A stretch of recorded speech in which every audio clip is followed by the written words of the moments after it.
Well, let me ask you a question. When you first met Michael Jordan, both of you guys, what was it like to meet him for the very first time? You go ahead, Al. So for me, the first time was actually seeing him on the court with the Wizards. Okay. Or whatever. So it was just in the game, and that game, I actually had a good game, and he started talking. He called everybody a.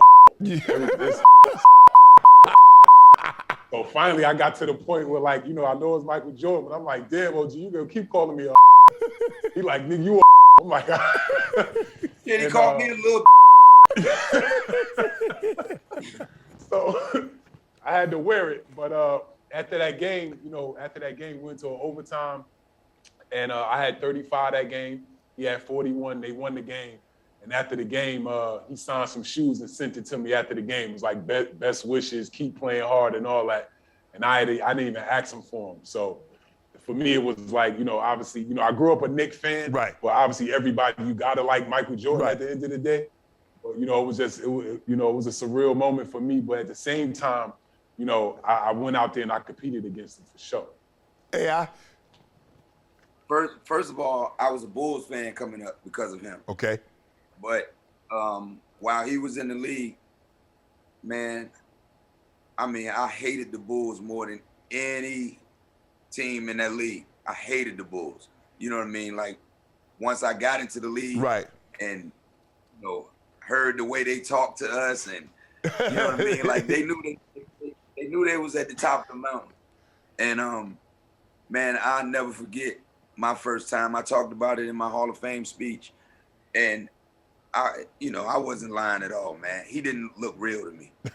Like, I know I was starstruck. I know I was starstruck because, like I said, I talked about the Charlie Murphy Hollywood stories, right. and he talked about Rick James and how Rick James walked in the room and he saw like the orange, like his aura. Yeah. You know what I mean? Yep. I saw that. Like, I looked at that man and he didn't look human to me. Yep. I'm looking at him like, damn, he got on the Jordans.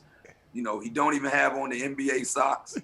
I'm looking at his knee brace, yeah. On his shin. And I was like, man, it's him.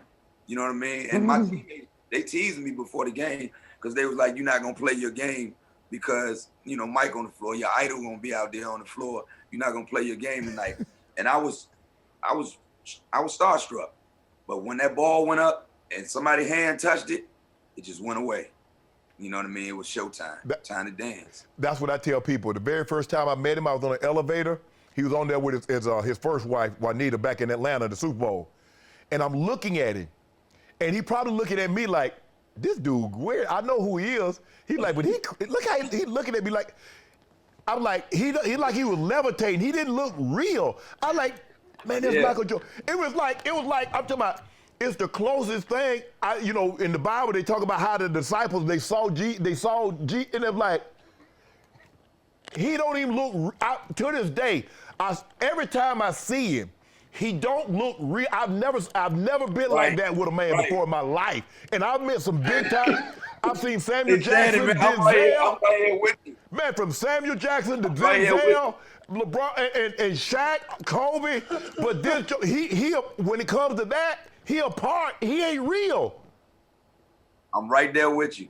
I understand exactly how you feel. The only time that I had an experience like that is I was coming in from an All-Star. I was coming in from somewhere at an All-Star game, and everybody walked up to me. They was excited because everybody know how I feel about Michael Jackson. Right. Anybody that know me, like before the games and all that, I listen to Mike. You know what I mean? Right. I gotta get up by listening to Mike.